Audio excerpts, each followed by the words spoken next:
the lovely Peter, who is...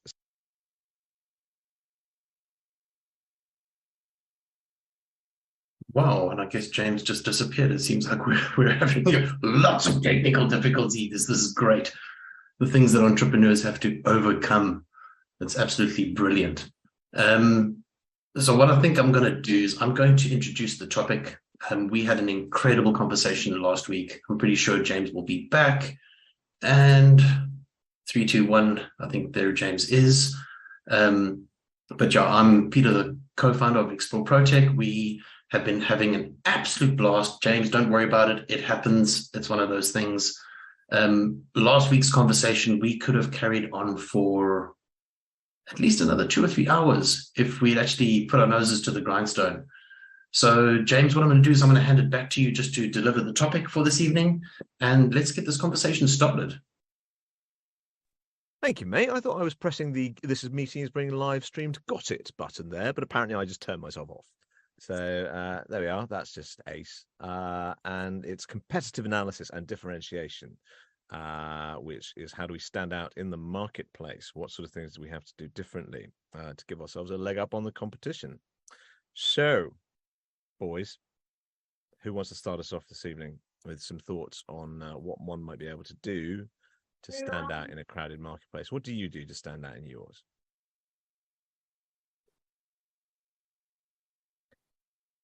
Peter, first in, co-host. Mikey, I beat you. Okay, so Yeah. Oh, look, a rose amongst the thorns. Welcome, Janine.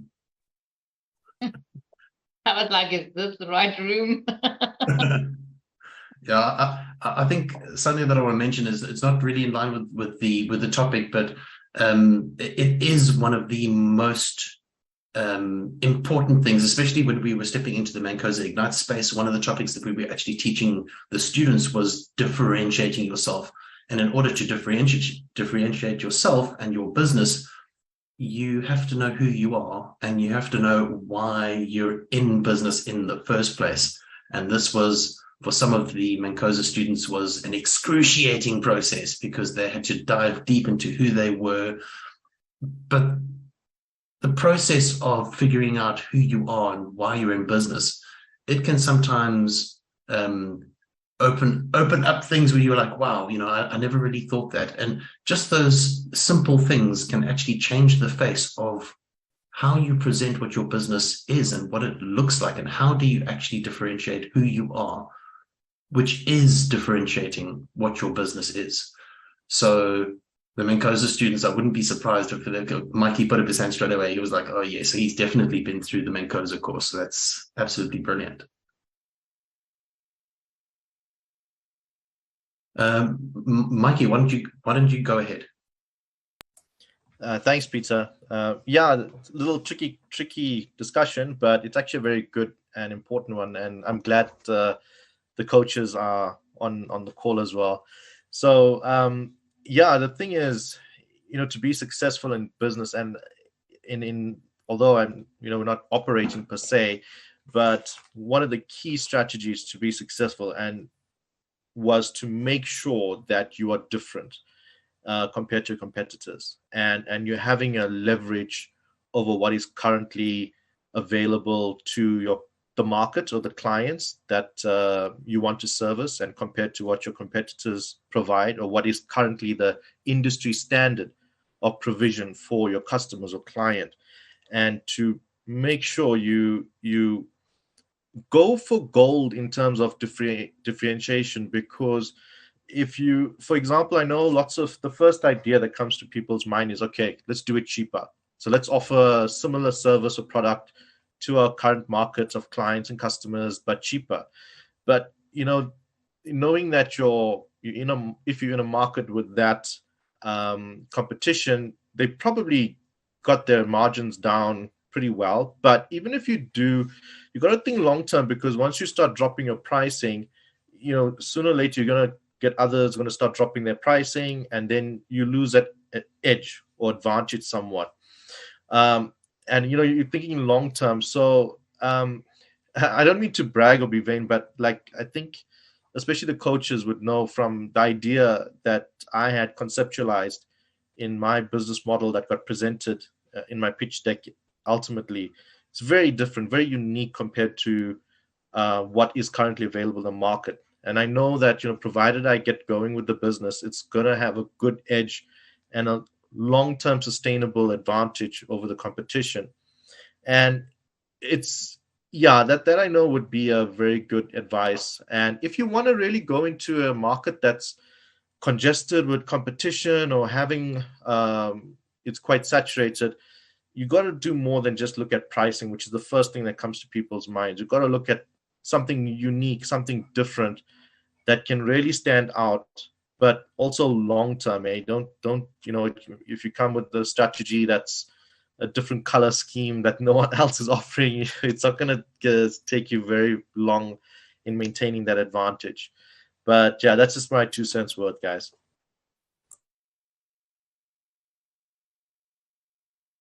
Thank you very much, Mikey. And coming straight into Mr. Stephen Levy. James, I wanted to ask, because I think old Hendrick had his hand up at the same time, and seeing he's also just come off one of the graduates. Yeah, sure. It'd be awesome to hear from him. No problems. Right, Hendrick, you're up, mate. Thank you, Mr. Levy. It would have been very difficult to follow you after all. So, according to me, what makes a business to be different or unique is you need to be true to yourself.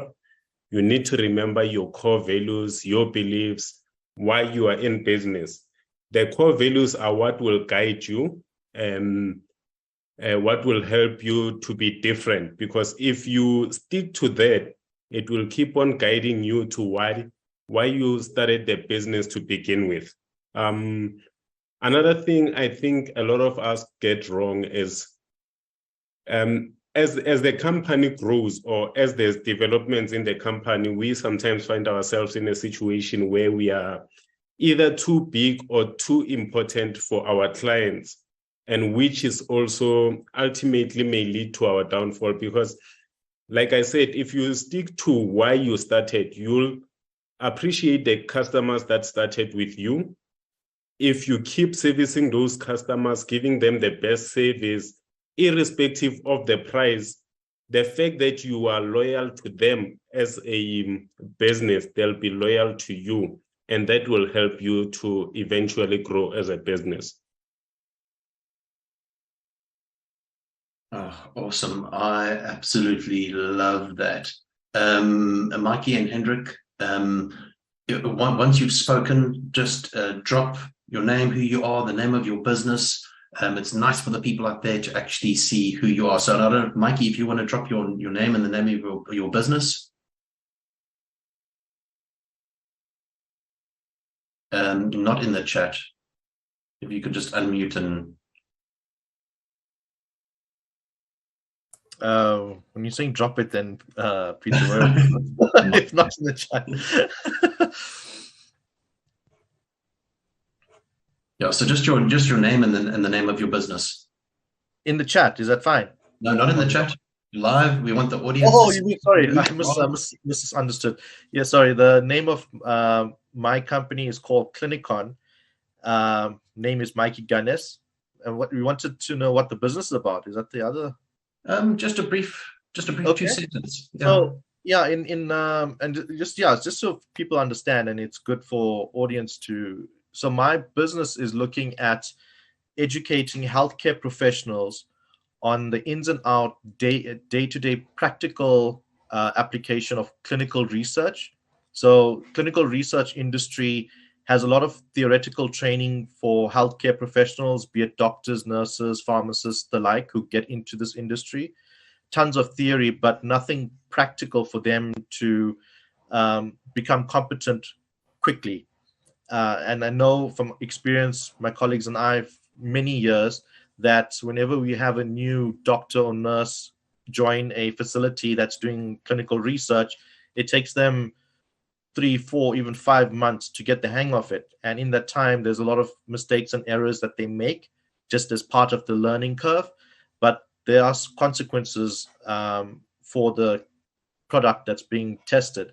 And so my idea and strategy was to target that little bit of training that they could benefit from just when they get into the industry. So giving them that practical training application so that when they do start working, they're much more competent to get the daily activities done correctly. Yeah.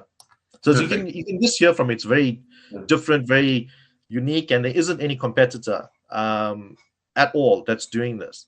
So I'm just trying to encourage this. I'm lucky because the field that I'm in is also very unique and it's quite niche. But having said that, I do encourage others to apply the same mindset when they are looking at businesses of their own and wanting to expand. Because trying to find that very key differentiating factor can really make or give them the edge. I know even Hendrick, his key factor is quality. I know Hendrick's industry quality of the rigging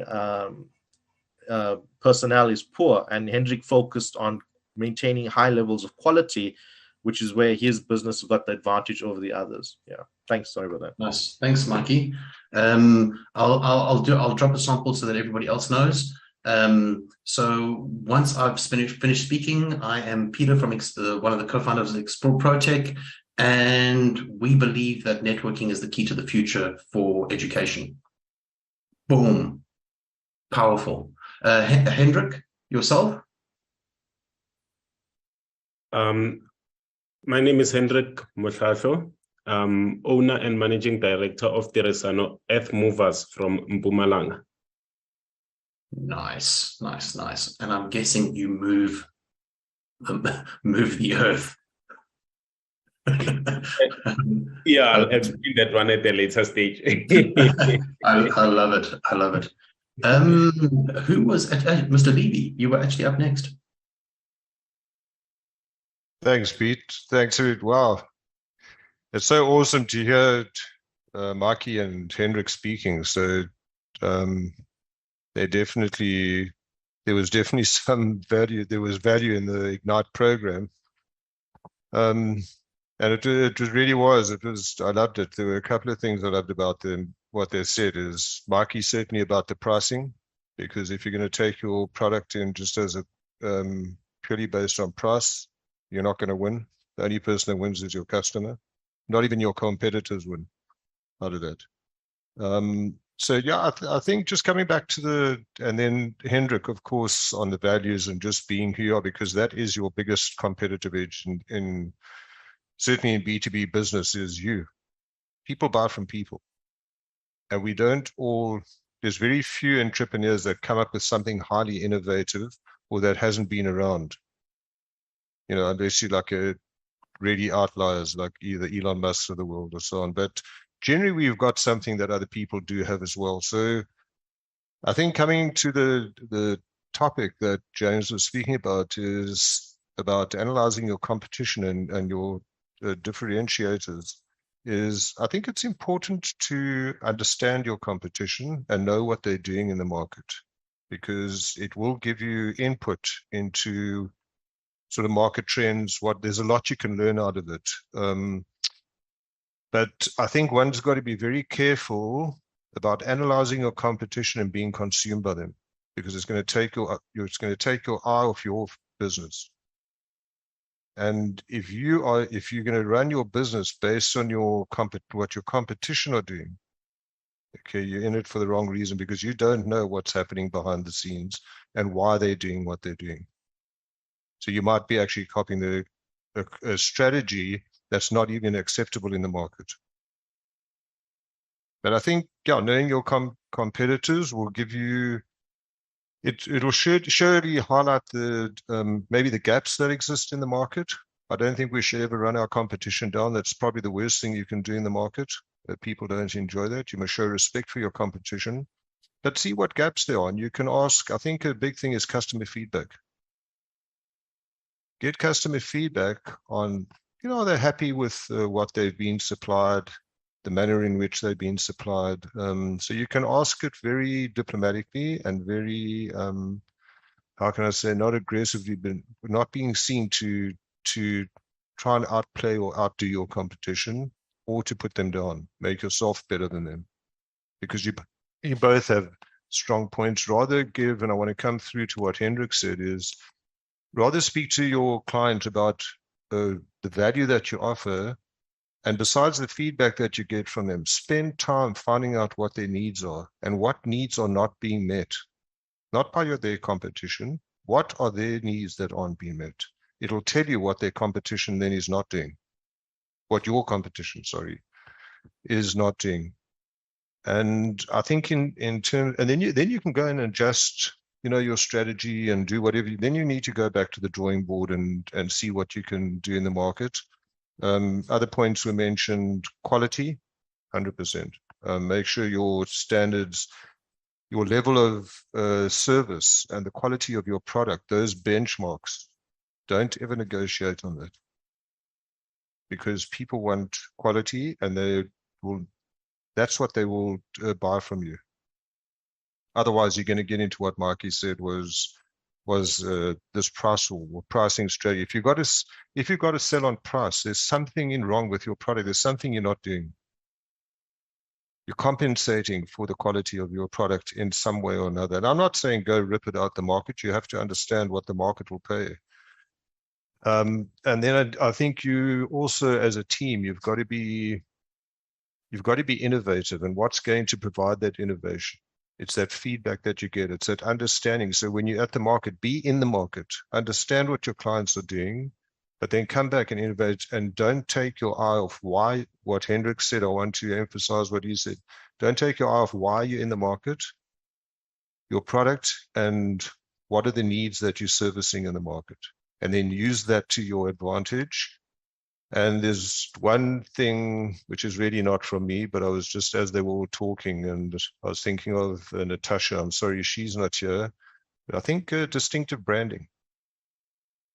And that's something you won't often hear from me. So not because I don't believe in it, just because I'm no good at it. But I think it does play a part, especially for you, because if you have an exceptional brand that you fully believe in, it'll help how you show up in the market. Show up as your brand, and their brand is generally you. But I can't talk more about that. I'm not qualified enough. Just provide exceptional customer service, and that's a non-negotiable. The market's too competitive for you to take your foot off the pedal. That's it. That's Stephen from Dare to Be Coaching and Beyond. Thank you, Stephen. Always some excellent insight from Stephen there. I think we all want to stand out, don't we? And there are different ways you can do that, either by having something that just, you mentioned a distinctive branding, and something that stays in people's minds. I don't know if it's a cliche. I try to under-promise and over-deliver. So I try to, make sure that that everything is clearly established about what the customer will get. And then I try to exceed those expectations every time. And I find that helps in terms of customer retention. It's something in my limited entrepreneurial journey that comes up again and again as something that one should try to do, so that you're always giving that impression of someone who is likely to be a good partner for your clients down the future and down the line. And I think it's a simple one that people can take and hopefully try to implement in their own strategies. Lesetja, good evening, sir. How are you? Hey, James. The voiceover with soul. Right. Look, it's I just want to bring it a bit down to maybe to my level. For me to be able to understand what this jargon is all about, and I want to bring in the supermarkets that we have in the country. Sorry, James, you're out there.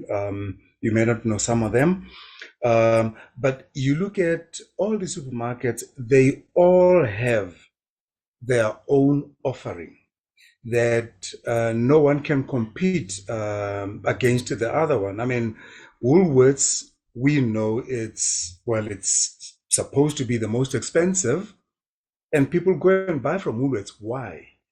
There are people that swear by Checkers or ShopRite or Pick and Pay. All of them have got clients. Now, why do they all have clients that swear by them? And I think there was a study made to find out which is the most favorite supermarket in South Africa. And I think what came out tops, only because of the specials they have regularly, was ShopRite. Not because of the product offering, but just because they always had some specials, and people said, well, I'll only buy from ShopRite because of that special, and thereafter I'll go and buy the rest of my groceries from Pick and Pay. So for me, all of them have got something distinctive that they offer that attracts their clients. So Mikey, you mentioned the price war. Woolworths will never go down on pricing. They know their price. Pick and Pay have got their price. Checkers, so all of them have got their prices. They will not compete on pricing. So for me is they all know who they are. They all know what they offer, and they all know how they want to offer it. I mean, we now have got delivery services, and every one of them are offering delivery service, I think, maybe except for Spar. Okay? And you see all their motorbikes all over all the time. And it's because people are buying from them from what they're offering for them. So they've got their own competitive advantage above each other. So I just wanted to bring it down to my level that I understand it. And when I share something that I understand. And that is Lesetja Mokou from Litmok, your business development specialist. Awesome, Lesetja. I think you've explained it in such a way that it makes it very easy for us all to understand the process involved on a larger scale. And I think as entrepreneurs, if we get to break that down and exercise that in our own spaces, we can guarantee that we can differentiate ourselves from our competitors, but we can do it in such a way that we're not starting price wars. That being said, I don't think a price war between the major shopping centers would be a bad idea, because then we could just get things a whole lot cheaper. So if you're Pick and Pay or Spar or Checkers or ShopRite or Woolworths and you're out there and you're listening to this, we think you should compete on the price of bread. Would be a great place to start. That's never going to happen. It was worth a try. Ritchie, I think you were up next, but you have a tough decision to make. Do I go first, or do I give it to the lady? I can give it to the lady. Ladies first. What a gentleman. Give it to the lady. What a gentleman. There you go, Janine. Thanks. That's kind. It's about the topic. It's really an interesting one. But the one thing I can say here is just always be authentic. Never ever lose that, because people can spot a fake from a mile away. So just stay genuine to yourself and let your personality shine through your marketing and your branding, and connect with your customers on that kind of level where it's personal, because we tend to lose that personal touch, and we all do it. We all make that mistake from time to time. But then you get back on that horse and you just do it the way you want it and have that authenticity in it as well. And the other side, Stephen touched on it a little bit as well, where trying to find the gaps with your competitors. I just want to say here is to continuously monitor your competitors and try and adapt to a strategy that's needed for you to actually stand out, because the competitive landscape is consistently changing. So it's really, really important to stay on top of your competitors' activities Don't be a stalker. That's not what I'm saying. But this will definitely help you to identify any new opportunities that could actually happen because of you staying top of mind, being different in an authentic way. I am Janine Lingenfelder from Dubai. I am a sales mentor. What that means is I am your co-pilot in your plane, helping you through success, having fun with sales. Thank you, Janine. Yeah, authenticity is vital. I think when you're dealing, I think it's easier in certain different businesses to perhaps be authentic. I suppose when you have something that's as individual as voiceover, for instance, you will have people who really do sound completely different all the time, and that's somewhere where you can stand out as being, you can be a voiceover, but of course you're a completely different voiceover to everyone else out there because you are you. And I guess that does apply also to a number of different business models as well. You are producing, you might well be a painter and decorator, but you're giving something that perhaps no one else can, either in your style or the way you're delivering your product and your service. And Mikey, up there in top left, how are you, mate? Come back to us again. Is it Ritchie? Not Ritchie before me.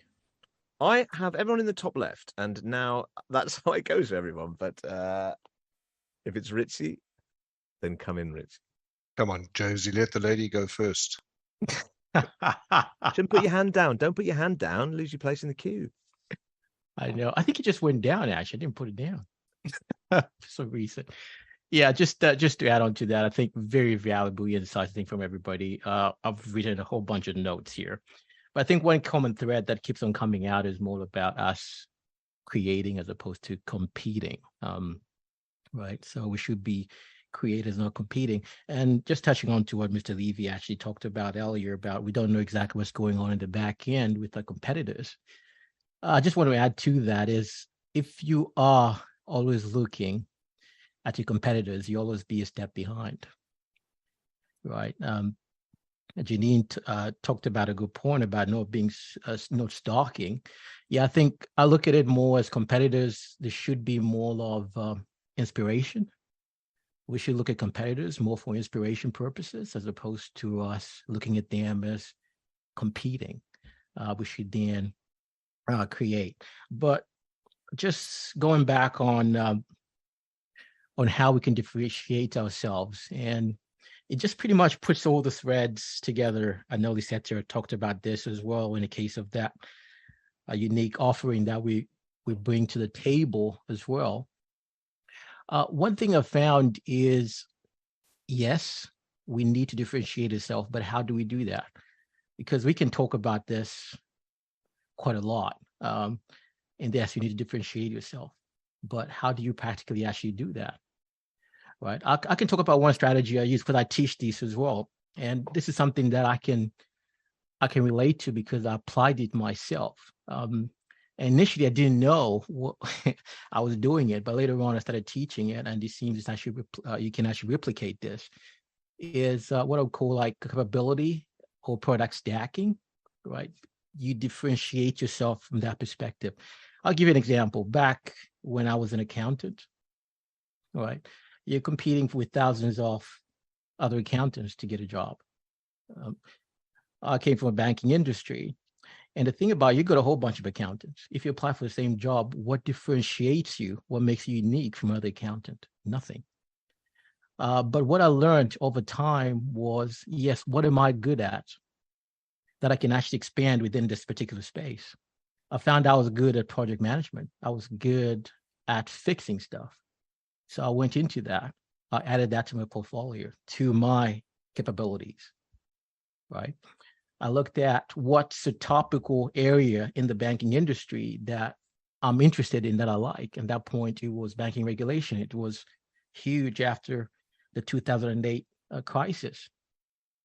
I put that to my capabilities. And guess what?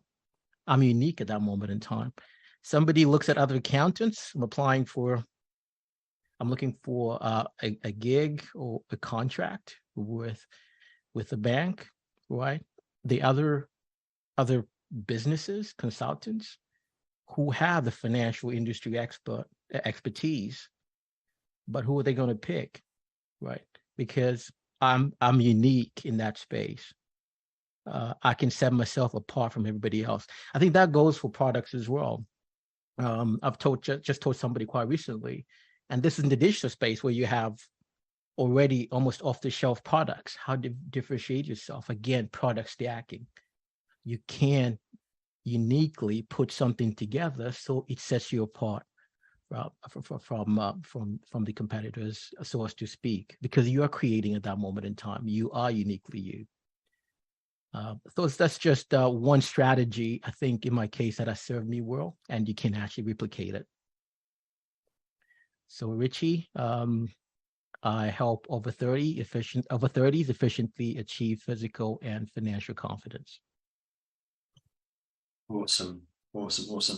Ritchie, I just want to touch on something that you said that I think really strikes a chord, is that, if you're focusing on what makes you unique, if you were an entrepreneur and you were just starting your journey and you understood this as part of creating the foundation of what your business looks like, how much easier would it make the journey for you to be unique and have that unique value proposition and stand out from the rest of the crowd? It would just make life that much easier. So I think, and I think that's what the Mancosa students went through, because they got to learn that as part of their foundation. And I think that particular point right there is solid gold. So with that being said, Mikey, you want to step into this space?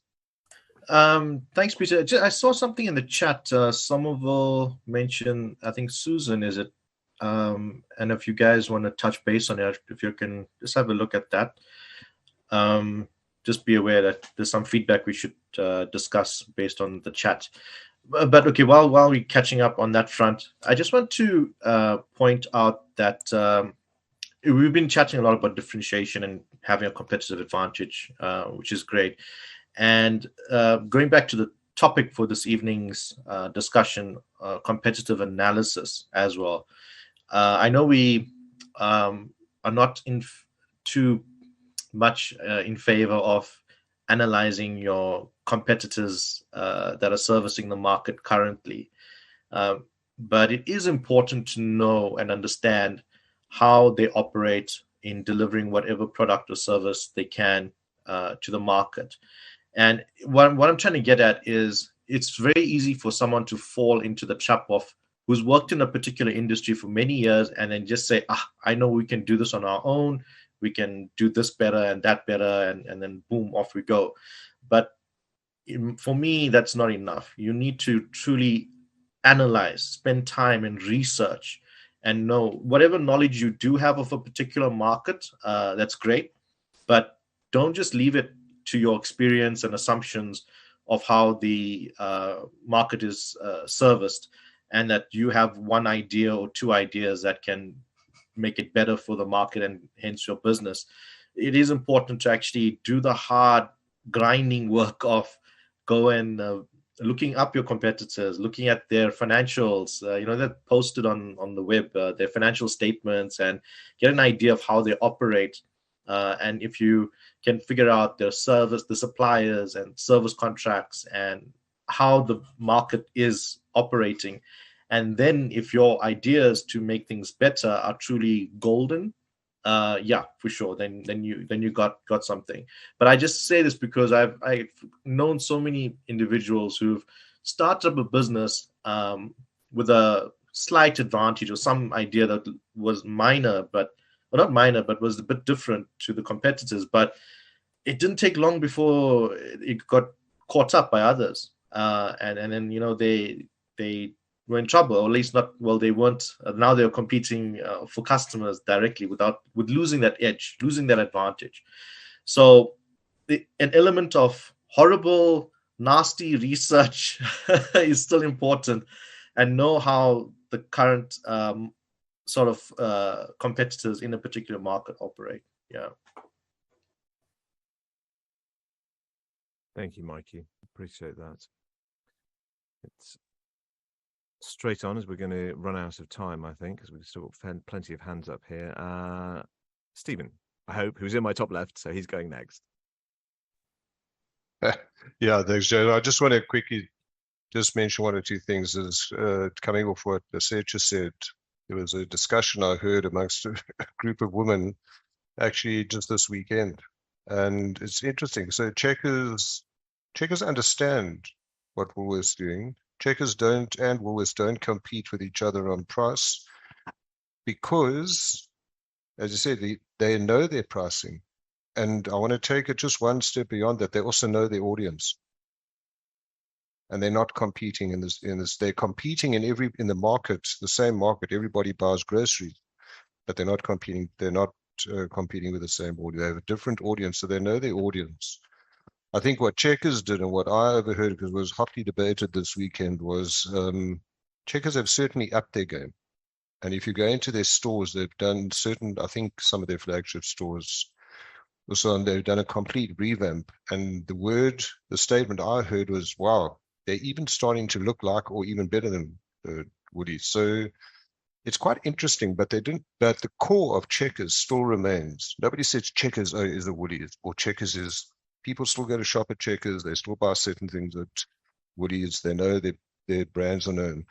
The other thing that I wrote down is I just want to say is, and I think it was mentioned in the chat, is actually, I think today collaborations becomes a lot more advantageous with your competitors. So if I look in the Explore ProTech space and other networks that I belong to, and there's a group of us that actually meet once a month, coaches, and we're all business coaches. We meet together on a Tuesday, the last Tuesday or third Tuesday of every month. And we discuss and we learn so much from each other. And I think it comes from that, well, it's very easy because then it's in the service industry, but it's still, we share knowledge, we share experiences, we share things, we learn so much from each other.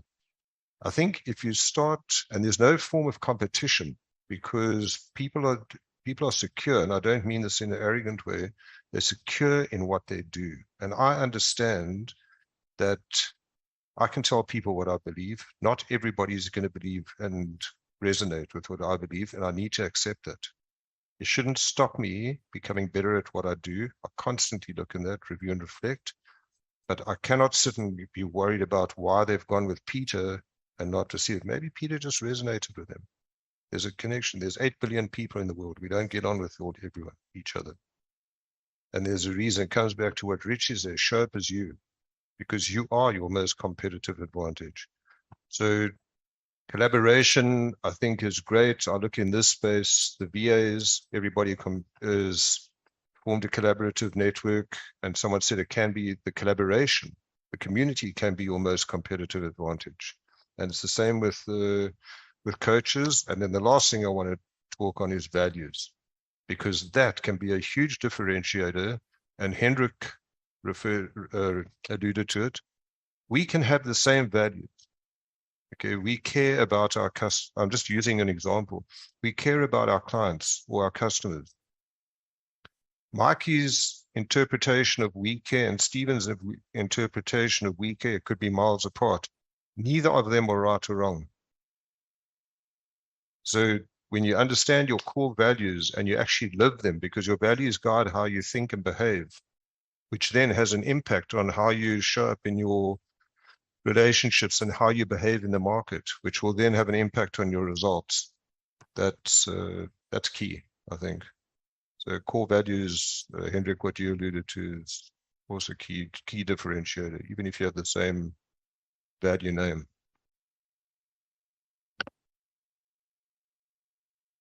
Awesome.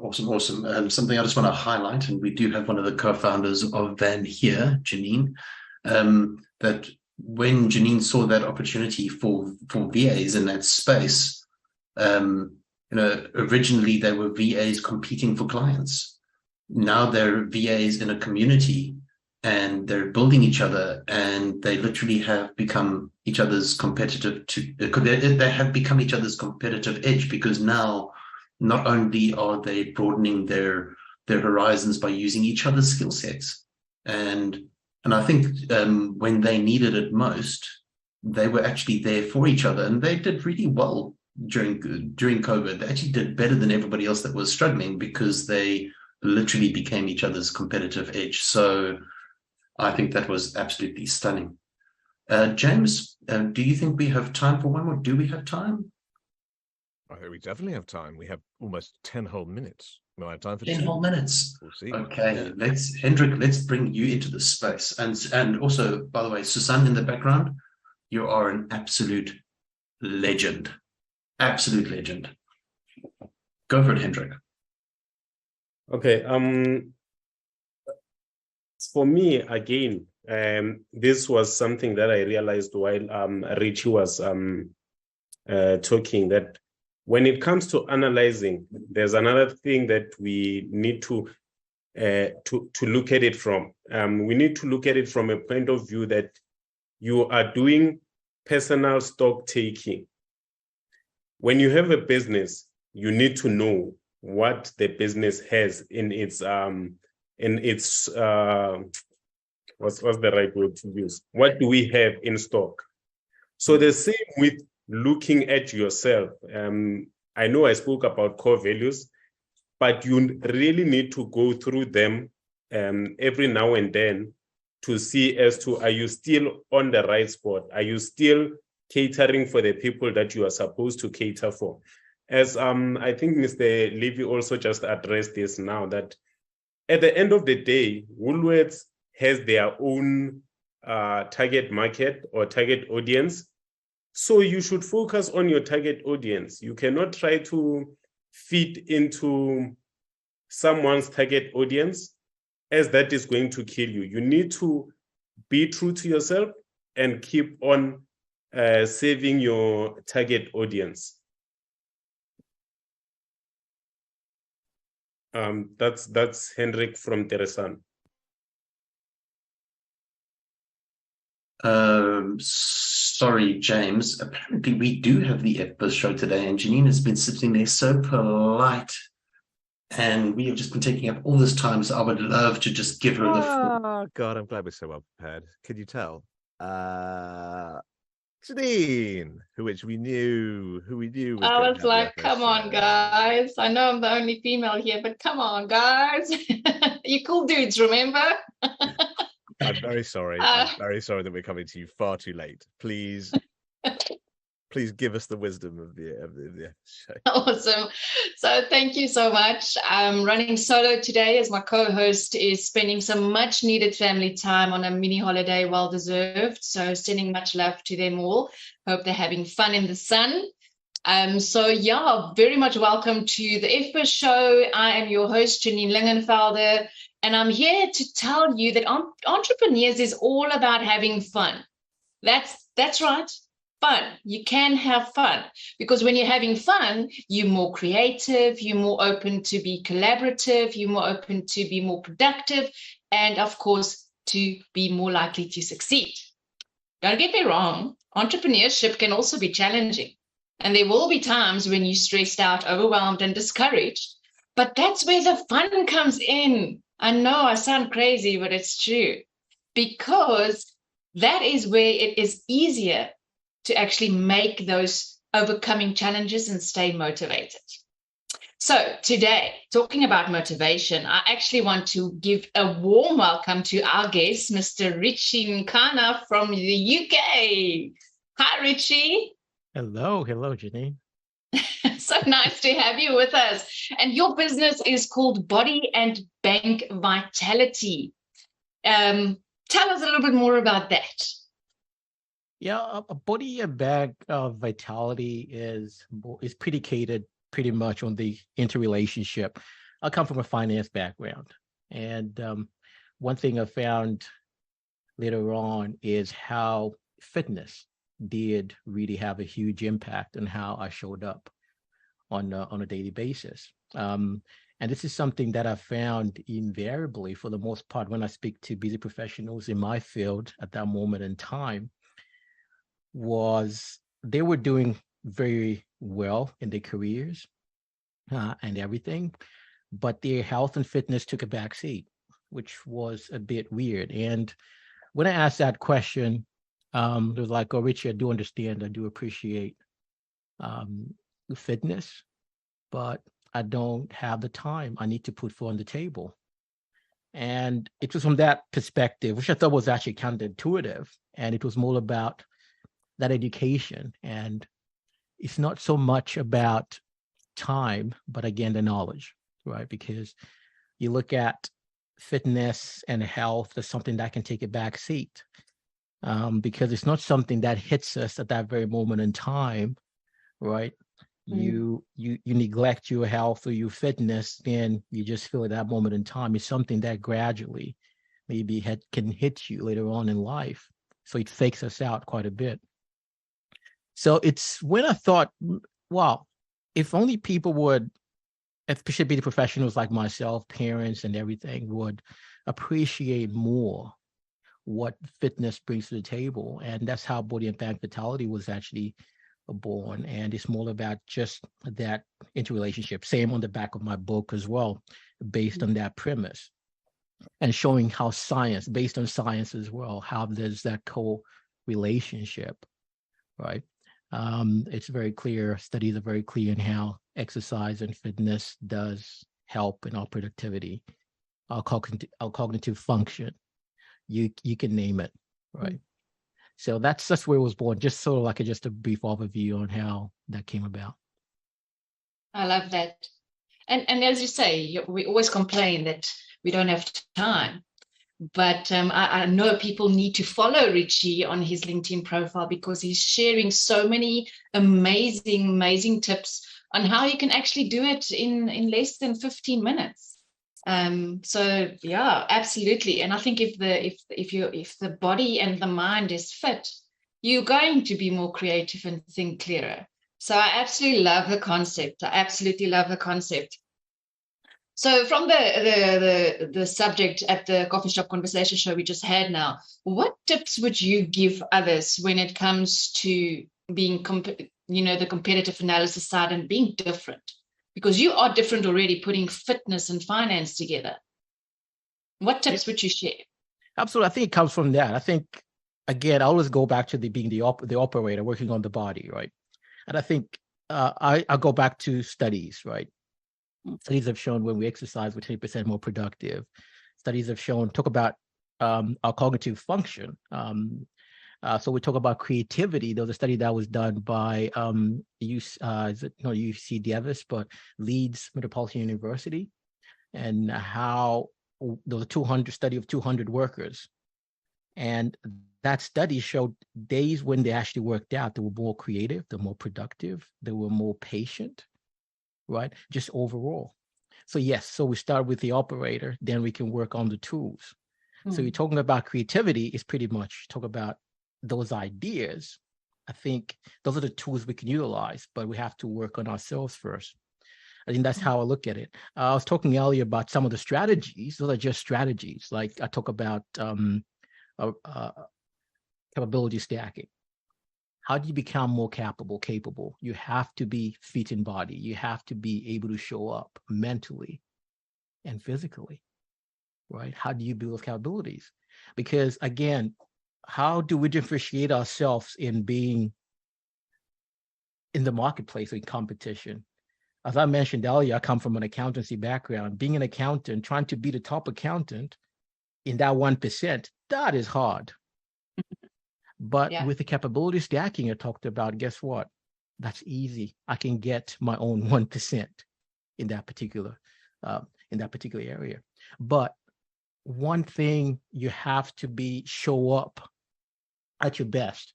And that's what it's all about. Can you be successful without health and fitness? Of course you can, but will you be at your best? Of course not. And this is the whole thing behind this, being creative. How can you show up at your best?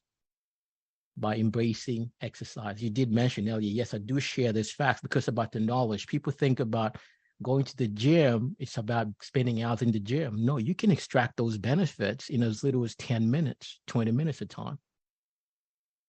I love that. Yeah. that's saying you got to be in it to win it in any Absolutely. aspect and every aspect, if you will. Now, I have to tell a joke. So what do you call a company that doesn't do a competitive analysis? A sitting duck. Ha! Now, people, Ritchie is no sitting duck. I can promise you that he is doing so many amazing things as an entrepreneur. So, Ritchie, I want to ask you, can you please share us just briefly what a customer journey looks like at Body and Bank Vitality? Wow. Yeah, the customer journey is quite interesting because I've got two aspects in the case of this model. It's more about over 30s. Over 30s, why over 30s? Because over 30s, what reality hits. When it comes to physicality, our metabolism slows down. You get to realize you don't have time. You go family, commitments, and everything. You're talking about finances. At that moment in time, it kind of hits you that you need to have that nest egg created.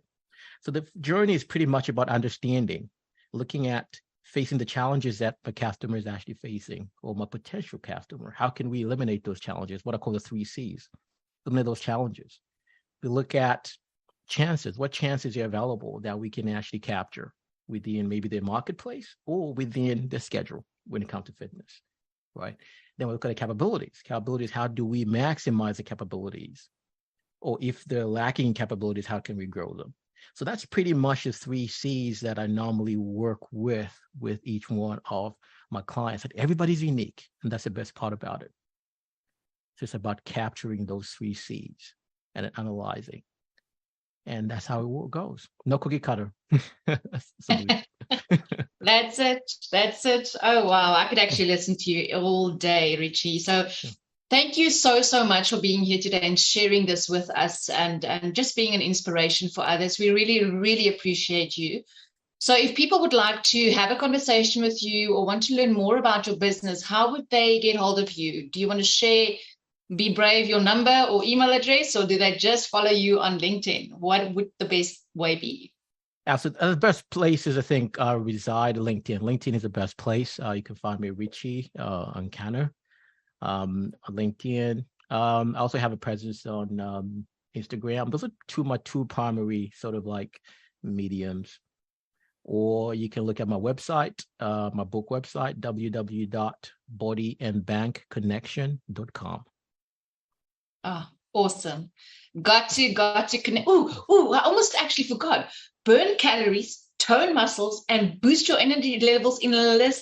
What did you say? Less than 10 minutes a day? As little as 10 minutes. 10 minutes. I mean, that Absolutely. is just ridiculous. So if you want to know more about how to do that, Ritchie's actually got some free guide that he's sharing on his LinkedIn profile. So you've got nothing else to do but go follow him. So thank you so much once again, ladies and gents. That is all, folks. Stay awesome from all of us here from the F-Biz show. Keep innovating, keep growing, and keep striving in everything you do. And remember, have fun while you do it. Back to you, James. And straight from me over to Peter. Oh, epic. Janine, once again, you never cease to amaze us. And Ritchie, that is one way of definitely showing that you are the topic we're talking about. Definitely unique and definitely worth following. So one thing I'm just going to highlight is the fact that to the audience out there, we've managed to pull these incredible entrepreneurs. We've managed to pull them together all into one space so that you don't have to. If somebody on the screen has spoken or made a comment or something that just aligns with you, something that you can, that you think to yourself, oh, you know what, I actually need to have a conversation, or I actually need to talk to that person.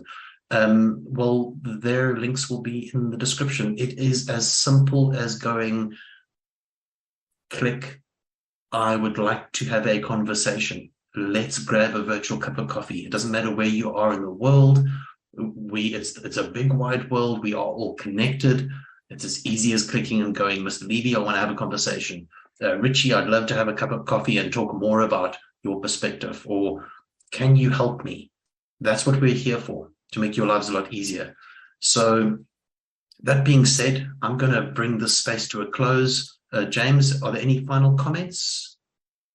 Yes, no? Can I bring this all to an I end? think that Father Time is a little against us. The time is so against us. That's all, folks, for this Monday. Awesome. So, ladies and gentlemen, without any further ado, may all your wildest entrepreneurial dreams come true, as the famous Nastine Botha would always say. Peace out. Thanks for joining us, guys. Take care.